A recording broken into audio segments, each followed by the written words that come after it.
Imagine what's possible when learning doesn't get in the way of life. At Capella University, our FlexPath learning format lets you learn on your own schedule.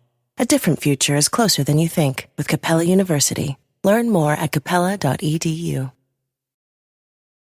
I'm Vass, and I host this Globe and Mail podcast, Lately. And I'm Katrina Onstead, the show's executive producer. So we are recording this November 6th, the morning after the U.S. election, and Republican Donald Trump is now officially president-elect. While all the analysis isn't in yet, it does look like there was a gender gap in the voting, with women swinging for Democratic nominee Kamala Harris and men, including a new segment of men of color, favoring Trump. So that's what we know now. But of course, we saw throughout the campaign that Trump was targeting male voters. He was amplifying his message in the most male spaces of the internet. We saw him going after and seemingly winning the tech bros, the crypto bros, the podcast bros, all the bros. It's a bromocracy. Yes, this was an election forged, at least in part, in a place called the Manosphere. And that's the subject we were already planning to cover on Lately when we conducted our interview, which occurred before the election, and now it's kind of game on. We're all part of the Manosphere now, whether we know it or not, or like it or not. Oh my. Okay, well, let's define the terms. What are we talking about when we say Manosphere? So you can kind of think of it as a big market of quite varied offerings under the banner of a more man-centric wellness. If you've seen ads for aggressive boot camps or dating advice from hustle bros, lifestyle coaching, branded merch from Manfluencers, and lots of supplements. I'm part of a generation of men that don't read, but listen to podcasts. Terrifying. All my homies out here texting me alpha male memes. Just hard times make hard men. Hard men make good times. Good times make soft men. A society will never value its men until the wolves are at the door. I'm like, Sanjay, you're a software engineer. Shut the up. Why? Why are you texting me like you're Julius Caesar? Whatever, bro. That was comedian Hasan Minhaj. It felt a little funnier a week ago. But this morning on LinkedIn, post-election... You love LinkedIn still. I am always on the LinkedIn. I saw a post that said, America now puts a masculine force at the helm. The world needs strong men at the top. Weakness has no place. So that's the same language that Minhaj is using in his comedy, but it's the real world now. And it's hard not to feel this morning that the rise of the manosphere is somehow predicated on the repression of women. And yet, part of the reason that we wanted to do this episode was to understand really sincerely why men are turning to these masculine spaces and products. Yeah, I think the manosphere is much memed and often mocked or dismissed, but it's more real than maybe we appreciated. You and I both have sons. We are sympathetic to the fact that there are highly contradictory pressures facing boys today and young men. The expectation of a post-Me Too sensitivity and caution, and they should still be dominant, successful, and aggressive. So these manosphere markets are rising up to meet a moment for sure. And maybe it's not the solution we want, but it is happening. It's here. Right. And I think members of the manosphere might say, well, what's the harm if I want to drink my own urine to increase my testosterone? But some of the risk here is related to the misinformation that is behind a lot of the things that are being sold. Mm-hmm. Okay. Our guest today was in a punk band, and he opened for the Ramones in 1983. That's kind of a swerve. Now he's a member of the Order of Canada, which is also pretty punk. Timothy Caulfield is a professor of law at the University of Alberta, the research director of the Health Law Institute there. He does research and writing at the intersections of health and misinformation, and his new documentary, Harder, Better, Faster, Stronger, can be viewed on CBC Gem. Welcome to the Manosphere. This is Lately.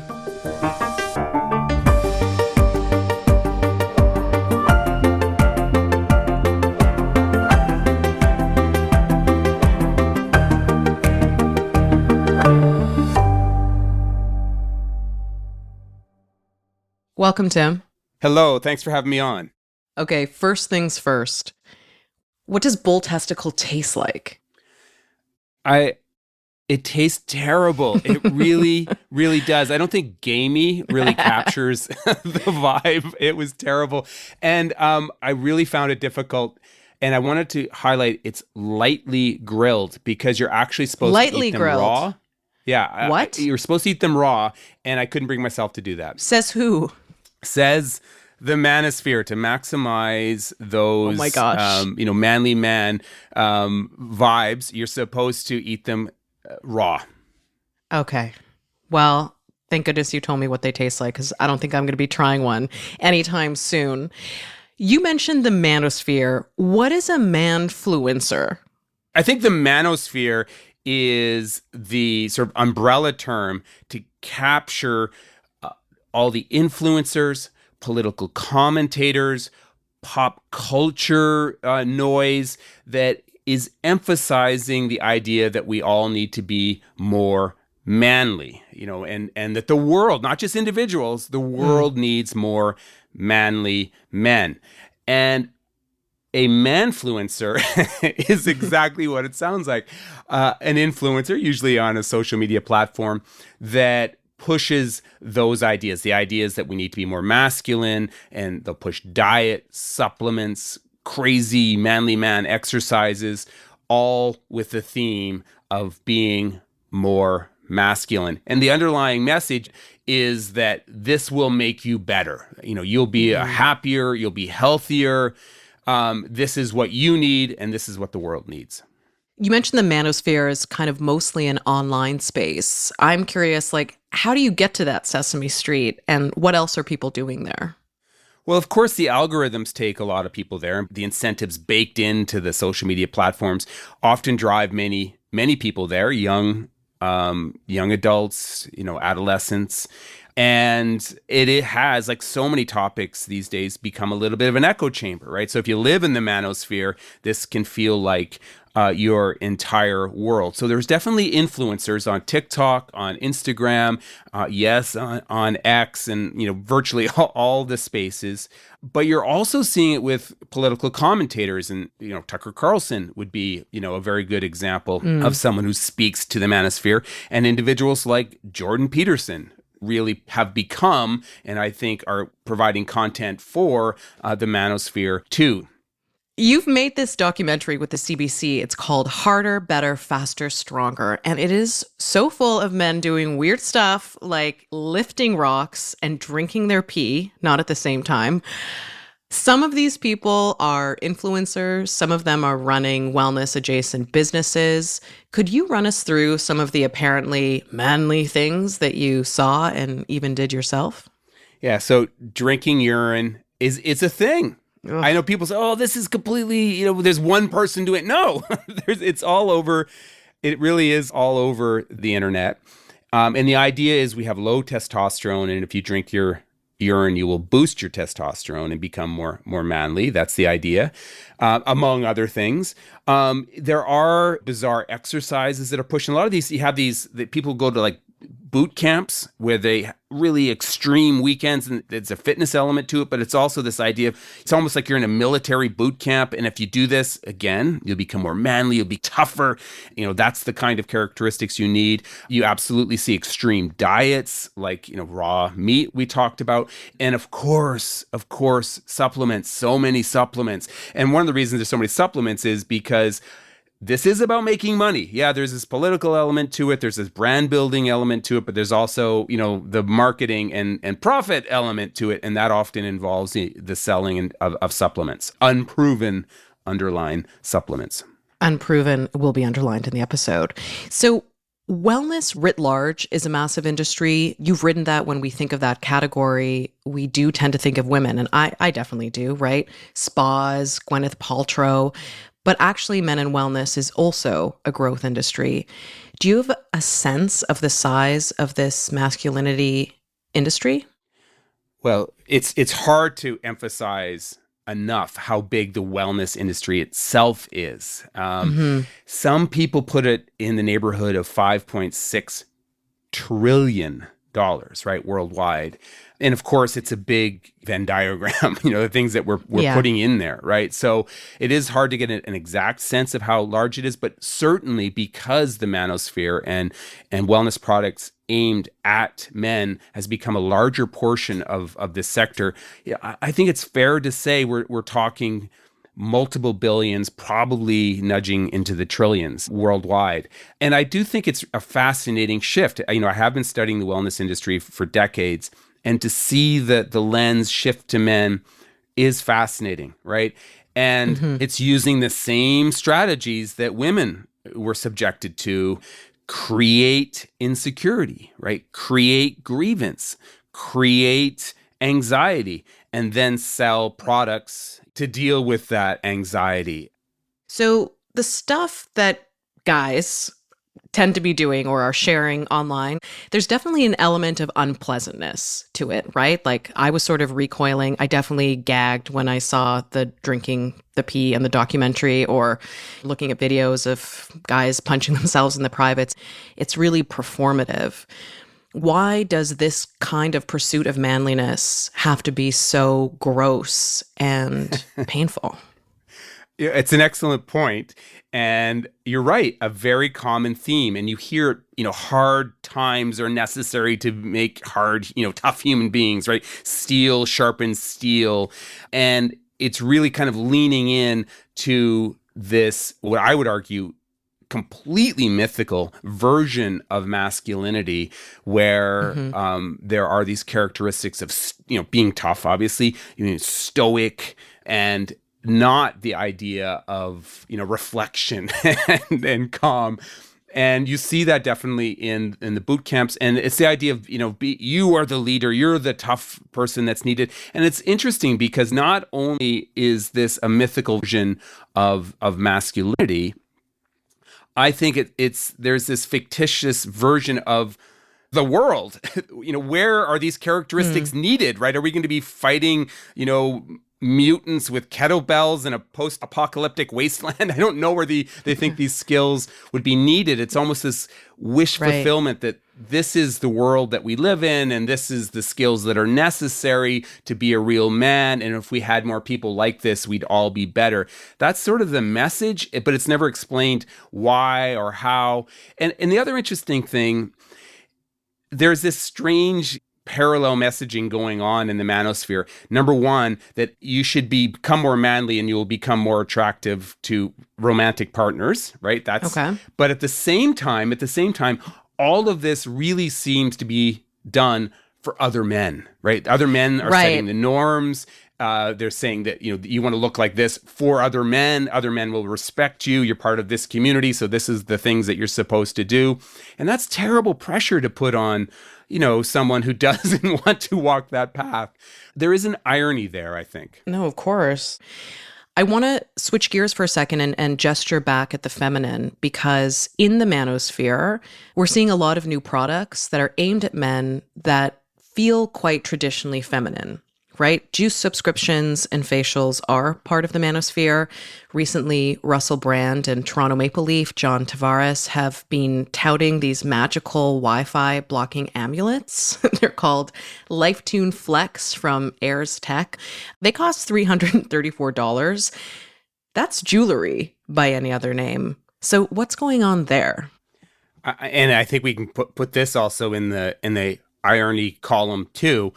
Because, you're supposed to be manly and tough and, harken back to this ancient view of manhood that's ancestral almost. But at the same time, you're supposed to be grooming your eyebrows to make them more manly, right? You're supposed to put special cream on your face to make yourself more manly. And you're supposed to do what's called mewing, chewing on this rubber thing, which of course I tried, to make your jaw more manly. So you're supposed to also be fantastically vain while at the same time, pretending you're living, in an open field with a spear to catch your raw meat. So that is, I think, a deep irony here. But of course, it's all about, as with women, creating insecurity and then selling products to satisfy that insecurity. So who's making money? Well, I think as with wellness more broadly, it is, I think, a little bit of a complex economic world, right? Because you have just the brand building going on, right? And someone like the Liver King's a good example of that, where he's just trying to get eyeballs on his pages, right?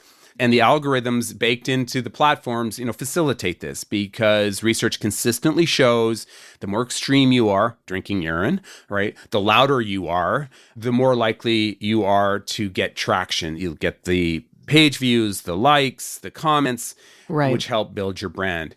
But they are also, many of them, selling products. Even, Will Blunderfield, the naked guy who runs through the woods, he's selling products, right? And he's selling classes. And of course, there's partnerships that are happening with brands. So you see that kind of economy emerging in the manosphere too.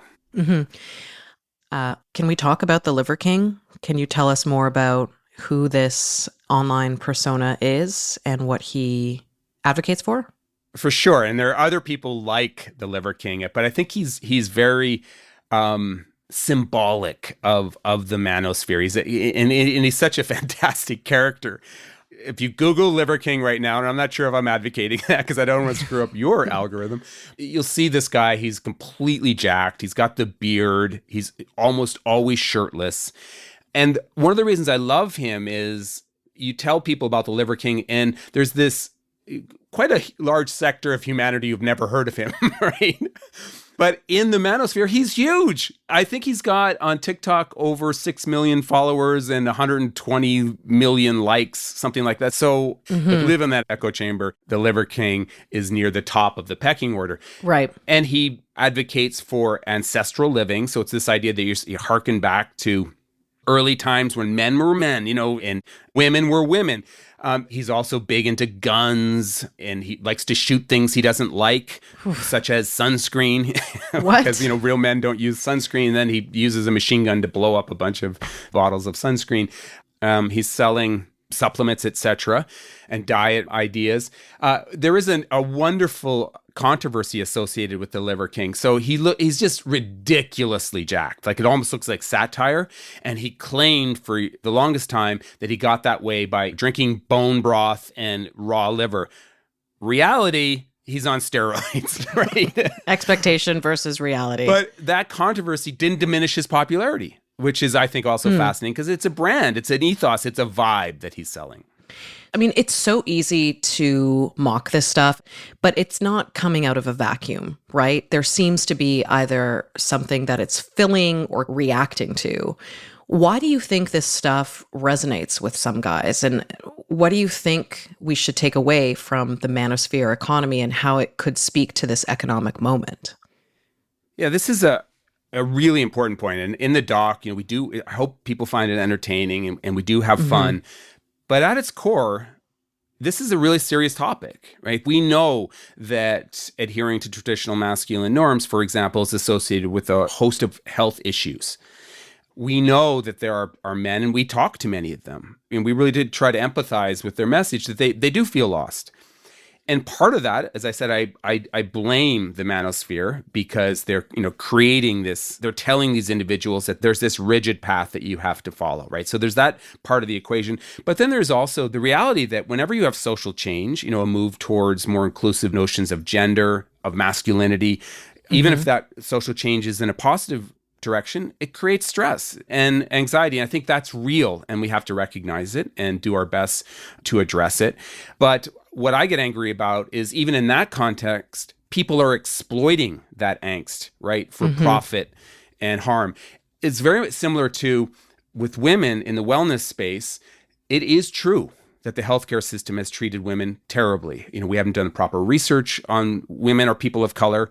Women are often not listened to as much or taken seriously in the healthcare space. Those are all real problems, right? But those real problems were exploited by the wellness space to sell product. Bottom line, we're not going to solve the problems with masculinity or our healthcare system with misinformation and pseudoscience. We need empathy and good evidence.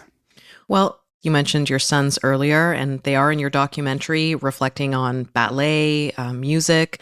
I have a little guy. He likes to wear a purple tutu at daycare, but he also really likes trucks. I think it's safe to say that any parent of a boy or a man wants that person to be able to feel really confident in themselves, their abilities, their prospects. But at the same time, what it means to quote unquote be a man seems so fraught and contested right now, but maybe it always has been. Do you think the manosphere is responsible for what some have called the crisis of masculinity, or is it simply a response to it? You're going to hate my answer. I think it's both, right? I think it's both. I don't hate that. But look, there's absolutely no doubt that the manosphere is creating these pressures that do harm, right? The pressure to adhere to this rigid definition, and that is doing harm. But I also think it's important to recognize, and I think our documentary touches on this in an interesting way, if you enjoy traditional masculine norms, that's fantastic. Good for you. And we interviewed Travis, the race car driver, right? The professional race car driver who calls himself the fastest gay on earth. He enjoys traditional masculine norms. He enjoys the community, the ethos. He just wants to feel welcome within that community. So I think that there's no doubt that the manosphere is doing harm, but at the same time, we have to be careful not to judge people who also want to lean into it. This is their community. And so the idea, I think, is not to damn every form of masculinity or say this, you're doing it wrong. You're doing manhood wrong. The idea is to make sure that there are many open paths going forward and that people can feel confident, my kids, your son, with whatever path they choose. And I think it's also really important to remember that this is not new. And one of the messages that you hear often in the manosphere is that this is somehow a new contemporary problem, right? That we've gotten weaker. This is a message that has never gone away. In the 18th century, we need more manly men. Early 20th century, we need more manly men. And now we need more manly men. This is a message that's often been there and exploited for various reasons. So we shouldn't forget that either, right? This is not new. But because of things like social media, I think the intensity of the problem is perhaps more complex and somewhat unique. Well, I'm very interested in that generational side of this because I think a lot of us millennials, geriatric or not and older, view a lot of Gen Z and Gen Alpha as being kind of over gender norms in general. And I wondered if that rang true for you and if there's a particular demographic that's driving this kind of digital masculinity ecosystem. Yeah, I think you're right. And I want to be careful that I don't say over, but I think it's almost over like the dialogue, right, about it, right? You can almost see the eyes rolling, right? Definitely got some sense of that. And I also think that demographic is also the target of a lot of the messaging, right? And we're seeing this play out in politics. It's playing out in the United States, right? Where you're seeing young men turn to a political party they may not have historically turned to because I think a lot of this rhetoric. And I think they're also being told you're being disenfranchised and you're being told to be aggrieved. And it's like, well, now that you mention it, I do feel, a little bit of rage and I do feel aggrieved. And so unfortunately that messaging worked. And it's worked historically, right? Fear, rage, aggrievement has always sold and it's selling now. Well, we're talking to you a couple of days before the U.S. election, and this man-fluencing market is linked toward a turn towards conservative, faintly or loudly kind of misogynistic politics, and a lot of these products are shilled by arguably the poster boys for this type of masculinity. Tucker Carlson, Joe Rogan, Andrew Tate, thought leaders for the manosphere with a very clear political endorsement and agendas. Do you think manfluencers could actually alter democracy or the world order? Should we be taking it more seriously than maybe we do? Yes. Okay. I was going to hesitate, because you almost sound like you're being a little bit hyperbolic when you say that. But when you think about how razor close, right, the race is in the United States and the power that a relatively small number of individuals can have on this election, I think there's no doubt that it's having an impact. And you're seeing it in Canada too, right? You're seeing politicians adopt similar kind of rhetoric in order to market political ideas to particular demographics. And it's a seductive message, right? That you've been left out. The woke messaging is all wrong. We've got to go back to these traditional ideas. And I think I can't emphasize this enough. It's a completely fictitious past, like this hearkening back to this fictitious past that never really existed, right? This idealized version of the past. You see it in so many different contexts, right? And unfortunately, I think that messaging has worked. And we're certainly seeing it play out in the United States.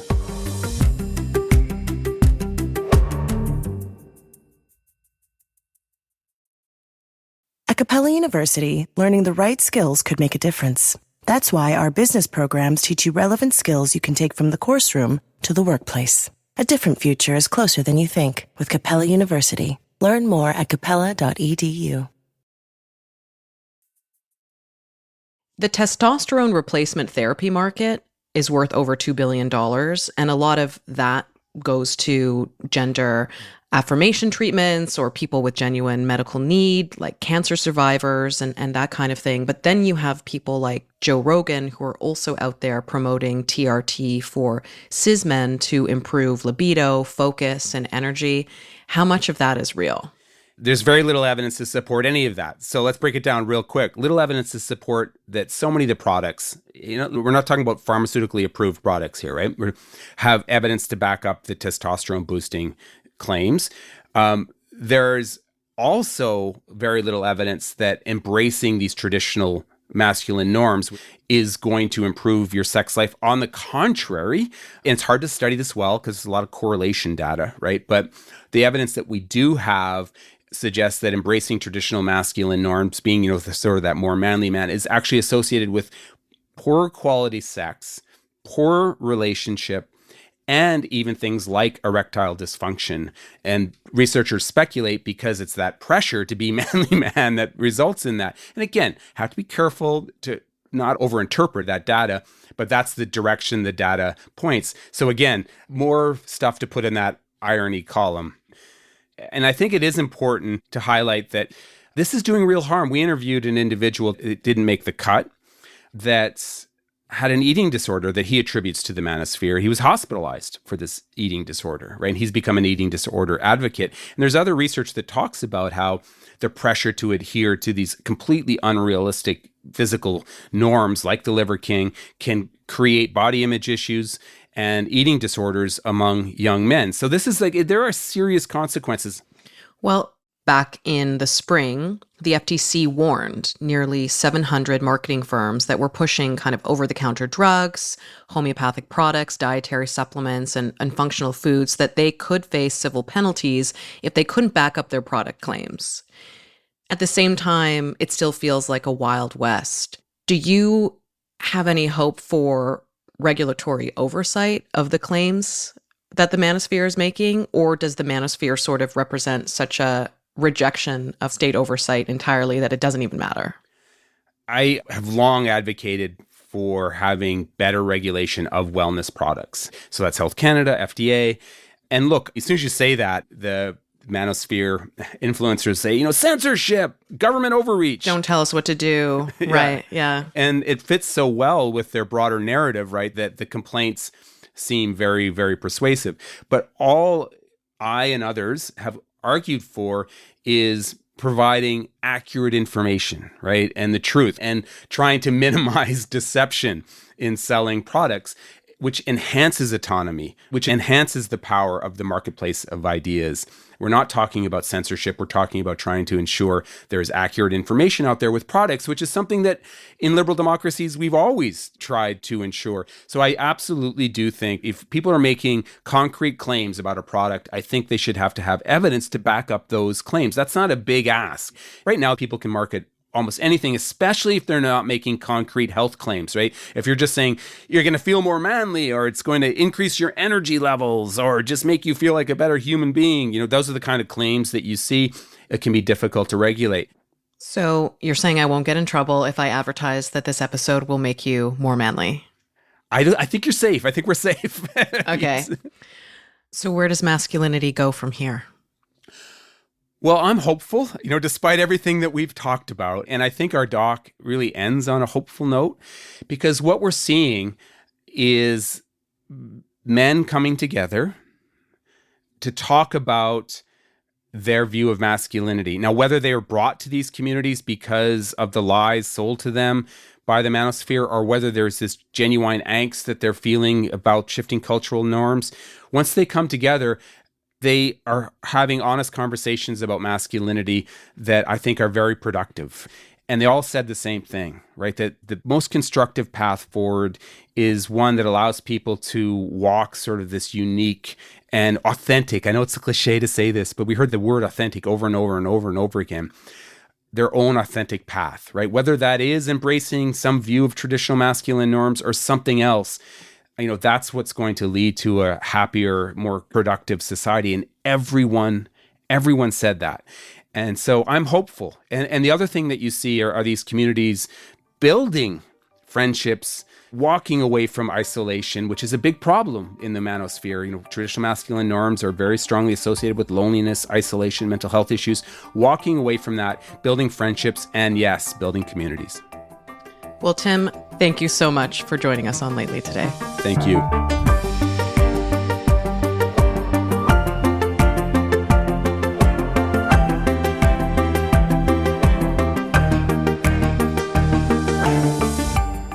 You've been listening to Lately, a Globe and Mail podcast. Our executive producer is Katrina Onstad. The show is produced by Jay Coburn, and our sound designer is Cameron McIver. And I'm your host, Vass Bednar. In our show notes, you can subscribe to the Lately newsletter, where the Globe's online culture reporter, Samantha Edwards, unpacks more of the latest in business and technology. A new episode of Lately comes out every Friday, wherever you get your podcasts.